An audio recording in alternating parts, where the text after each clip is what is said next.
jërë ngeen jëf mbokki internet Wolof Pub TV ginnaaw ba ñu leen nuyoo di am mbégte ak contentement ci ànd bu rafet bi nga xam ni yéen a ngi koy ànd ak ñun saay su nekk bés bu nekk.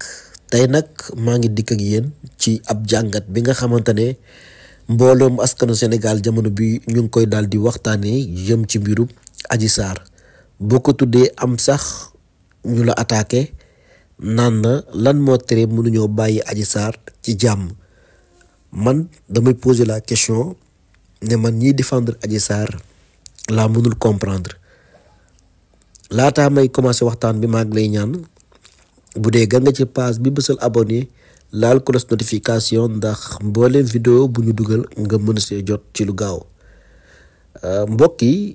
jëmm ji ngeen di gis ci image yi kenn dootu ko présenté ci réewum Sénégal ginnaaw bi bu yëkkatee ab benn kàddu jiñ ko ki nga xamante ne moo di Ousmane Sonko ci ko xam ne dafa am njaboot ami ay doom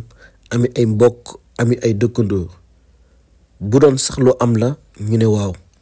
mais loo xamante ne ba ñu demee ci yoon dafte la ñu koy tuumaal dara amu ci tax lu tolloog 36 personnes ak tu teg ñàkk seen bakkan ñii ñàkk seeni cër ñii ñàkk seeni barabu liggéeyukaay ñii ñàkk seeni alal ñii ñàkk seeni leneen ak leneen am na si ñoo xam ne ñoo bokk benn kër mënatuñoo wax ndax lan kii dane lu dëgg la kii ne lii amul tey ji suñu borom seetal lépp ruseel dox seen diggante ba mënuñoo waxati dara àddina bi ñëpp teg ci seen bët lu tolloo ak 3 ba 2 at réewum Sénégal dara mënta dem dara mënta dikk ci koo xamante ne la ngay wax dara amu ci dëkk bi dëgër ñu bëri yàkkamti ne lii yàlla na fi jóge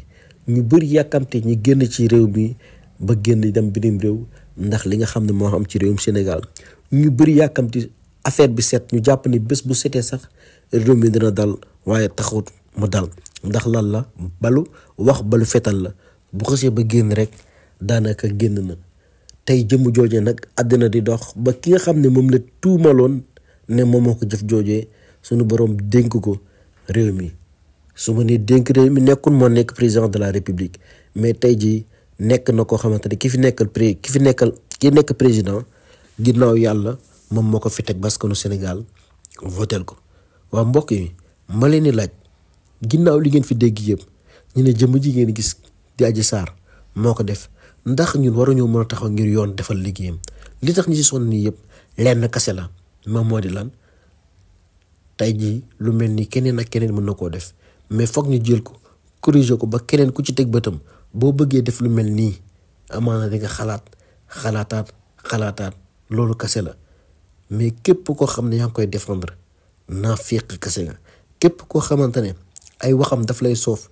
lenn kase la mooy la mu def daf la arrangé mais tey ji boo ko gisee yàkkamti suñu borom gën a leeral mbir yi dante ko leeral na sax ba pare mu indi ko ci réew mi mu wax lan ak lan moo tax mu def lii ak kan ak kan moo ko def loo bu ko defee képp ku koy defati xam ne ëllëg du añ du reer waaye du mat a sédd la